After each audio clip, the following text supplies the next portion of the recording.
How do you become a city council member? In most cases, you have to win an election.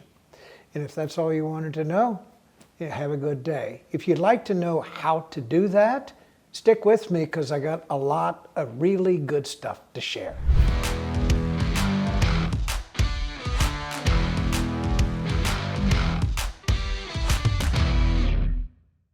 So what we're going to talk about in this video is number one, the rules you need to know and where to find them.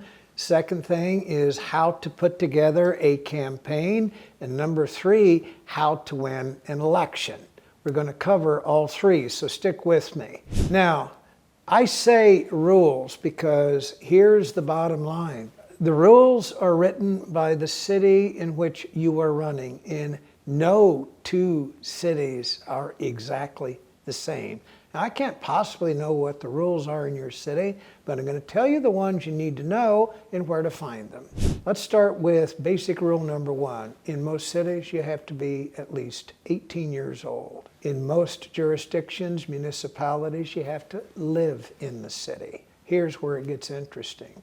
If you're running in a particular city council district, some cities require that you live in the district where you are running, and some do not. So make sure you understand the basic rules of where you are running and where you are required to live. Second item of interest is some municipalities allow certain city council members to run at large districts, and others require that you live in the districts. And some cities have a combination of both. So the next question to ask yourself is, are there at-large districts where I can run, or am I confined to running in just one particular district?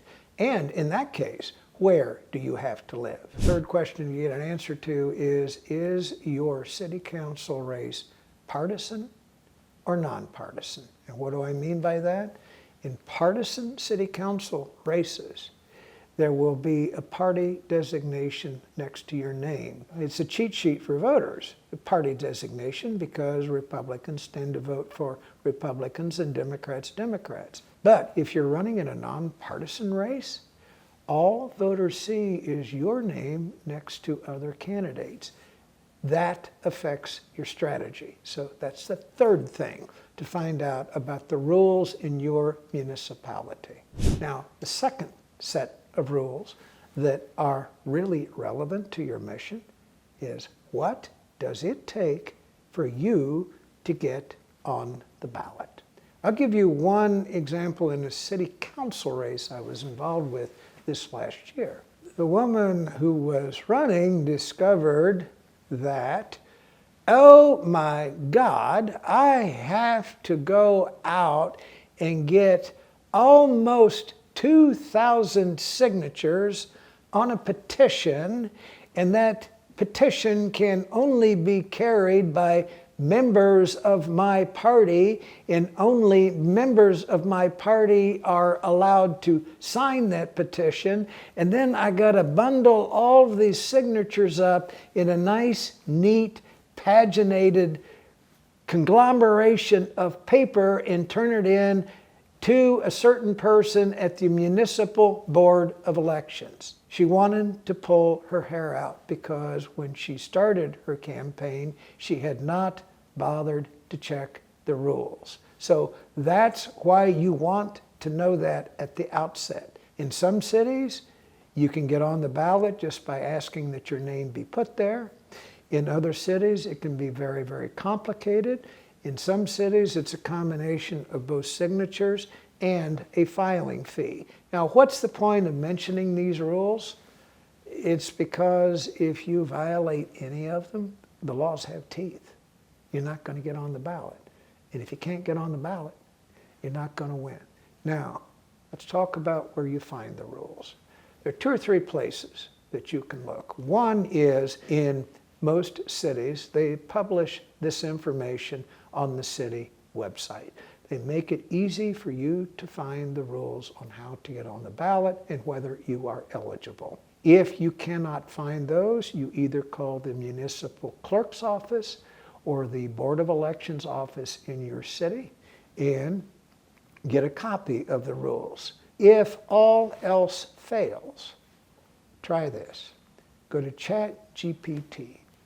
Ask ChatGPT what the requirements are to get on the ballot in your city and what the rules are. Don't completely trust the answer you get, but look at the sources they cite for that information, and that will give you a hint of where you go to find the right rules that pertain to you.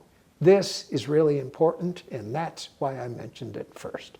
Those are the rules that you have to abide, and now there are some unwritten rules if you want to become a member of the City Council. There's something special about being a City Council member. You are about as close as rank and file voters get to a connection to a government entity. In cities do certain really important things for people. There's fire protection. There's police protection.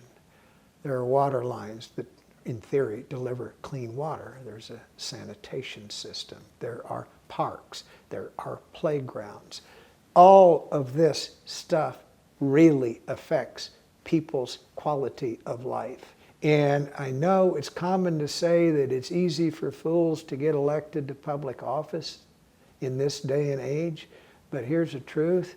Most voters take city council members very seriously because it is the closest connection they have to government.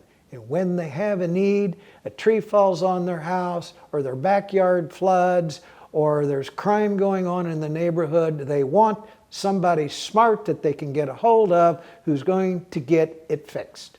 Now, how do you become a well-informed candidate and an attended candidate? I always recommend to any city council candidate, take a day off and go walk the streets in your neighborhood. Note what you see. Intersections that look dangerous, dilapidated buildings, areas of your district where you see vacant stores, it looks like a rundown neighborhood, areas where it looks a little dangerous, areas where you may see drug paraphernalia laying around. Look at the condition of the parks. All of these things make you a better informed voter because you see it with your own eyes. And you're more appreciative of the differences between neighborhoods in your jurisdiction. That simply makes you a better informed candidate.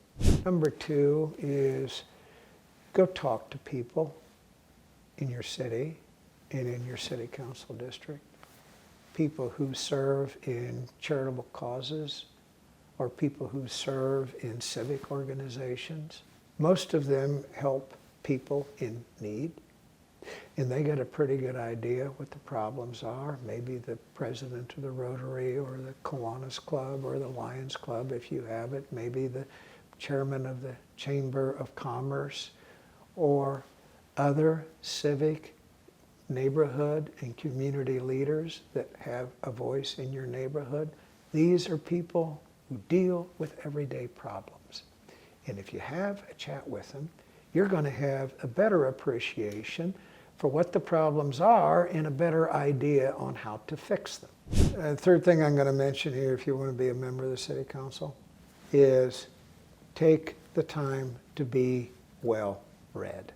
And you got to dig into the weeds a little bit in your city or maybe even your neighborhood, because there are neighborhood groups that have Facebook accounts where they post about problems in their neighborhood or the city. There may be some online publications that talk about neighborhoods. Make it a habit to look at those and read those. Follow your city newspaper. Pay attention to what they write about and the problems going on in your city. Be well read, be well informed, and spend a little time talking or studying the history of your municipality so that you know a little bit about it. That is simple being smart, because here's what happens. To win a city council race, in most places, you're going to have to spend time knocking on doors. And people are going to ask you questions, or they're going to complain about the craziest things. If you come across as ill-informed and not ready for prime time, you are not going to make a good impression. So be well-informed, be a good listener, know what you're talking about. It increases exponentially your chances of winning a city council election. 2 things to share with you. If you're thinking about doing this someday, I've got a free ebook for you called 12 Essential Steps to Preparing for a Political Campaign. There's a whole video I've done, a long one with great detail, how to run for city council, where I lay this out step by step in easy to understand terms. Grab a pen, go watch that video now if you're serious about winning a city council race.